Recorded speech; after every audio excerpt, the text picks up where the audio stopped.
BoroFanTV, guesty outside a disappointed Riverside. Jake, how did you see that first half, mate?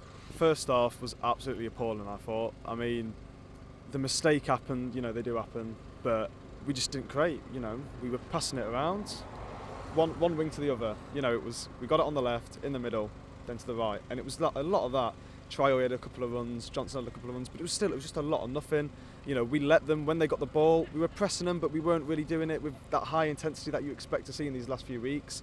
It was just a lot of rubbish, really. That first half wasn't happy with it.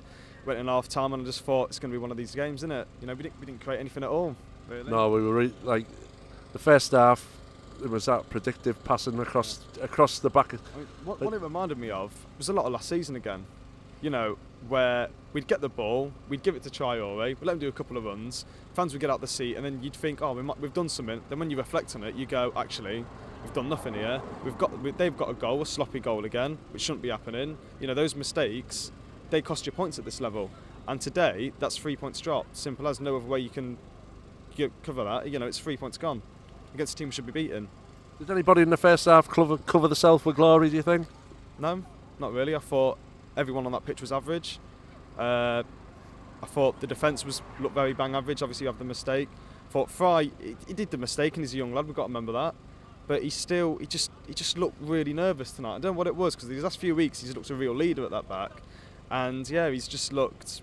I think Cameron Jerome bossed Dale tonight. Yeah, he did. Yeah, and that's when you see the difference in an experienced Championship striker up against an inexperienced centre half. I mean, tonight, if you had, I know it's ifs and buts, but if Ayala was on that pitch or Shotton on that pitch, they would have covered that. But I have been impressed with Fry, so you don't just drop him after a good performance. But it is experience, and tonight Fry's lack of experience has cost us 3 points, really. Like you said, there didn't seem no driving force from our midfield at all in the first half. No, and I think for me, I was saying this after the game, and I was saying it before the game as well. When you're at home and you're starting 3 centre midfielders, that's what it is. Baker is a centre midfielder. He's not a number 10. He played half of his games when he was on loan at Vitesse in that midfield role. And we're at home and we've got one striker. Aston Bolonga's not the tallest lad. Yeah, he can win a header, but you look at the size of their centre halves; they're absolutely massive. And he's not going to win a jumping header up against them. And when we're putting balls in the box, their defender's going to love that. He can just head it out straight away, So, yeah, all in all, first half was very poor in my opinion.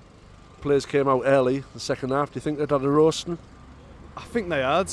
I couldn't really tell if we'd gone out early or if they were just taking their time, to be honest. But whatever he said, it kind of worked. It did look better in the second half, but we could have played that game another 90 minutes and we still wouldn't have scored. The chances we had, we should be finishing them at this level. Aston Bolonga had two. Well, I wouldn't say he had one sitter, that second header, and he did have another one where he should be hitting the back of the net, straight at the keeper. The keeper's going to love that. And yeah, it was just, again, there was just a lot of nothing. It was getting the ball, running at a few players, cutting back, passing, and then back at the goalkeeper again. And it was about 70th minute, I think, till we actually started to look good, and that's when he put Fletcher on, and we had Fletcher, Braithwaite, and Aston Bolonga. And that is really what you should be looking to have on the pitch. We should be having 2 strikers on at a time when we've bought 30 million odds on strikers. When we spent that much on strikers, we should be having 2 at least, in my opinion, Yeah, it would be nice to have 2 up top, because from the second half, can you remember anybody else apart from Aston Bolonga actually having a chance? No, I can't. No, I mean, there was a few times where Braithwaite picked up the ball and he was probing getting into their actual box. And Fletcher looked all right. I think there was a glancing header he could have got his head on.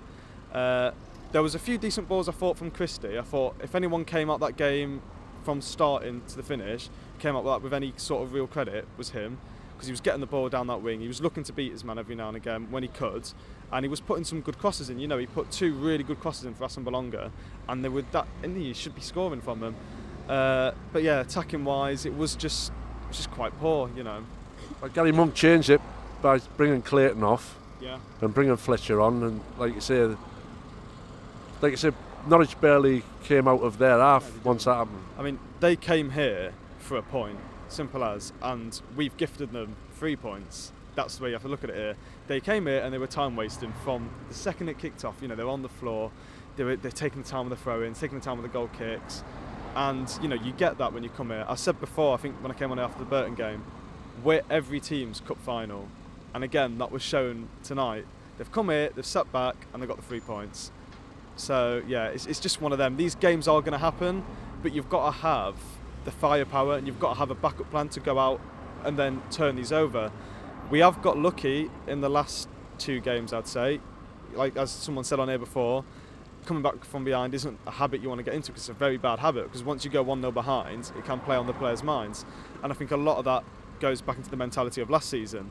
You know, there was a core squad here which was here last season, and a lot of them are in that losing mentality. Well, not losing mentality, but you go 1-0, we've got to get out of that. You know, now we've got to really grind to get the 3 points. And yeah, and we want to get out of that. We need to go out and get a goal within that first 10, 15 minutes. And again, today we were on the receiving end and conceded in that first 10, 15 minutes. 10 games in now, positive? I mean, as a whole, I'd say it's been all right. I wouldn't say we've been amazing, but I wouldn't say we've been poor at the same time. You know, this is only our 3rd defeat, and it is our first in 7 games. We need to put that, like, bear that in mind. But performance-wise, there's been a few, you know, hit and miss performances where we have got lucky. I thought QPR game, I thought we did play well that game. I think that for me that's been my standout game. Even though we did concede the 2 sloppy goals, we did, in my opinion, I thought we did better than that game. You know, that could have been a 4 or 5-0 game. But yeah, I think at the moment for me it looks like we might be hitting for playoffs, just because we've got Leeds look really good. I know they've lost tonight, but they've lost again to Cardiff, who are up there. Wolves look a good side. You know, Sheffield United, after we beat them, I don't think they'd be up around there, but now they're above us. I think it's a rubbish excuse if anyone now says, the player, especially the manager, that we need time to gel. In my opinion, 10 games is the benchmark. If you are still saying that after 10 games, there's something wrong with your tactics, there's something wrong within the squad. You should be gelling after 10 games, and it's a poor excuse because you have to look at Leeds and Cardiff. So yeah, I think it's all in all, I think playoffs is the way it's going to go at the moment, but we have got the squad depth and we still have got the budget to go out and improve and kick on in January.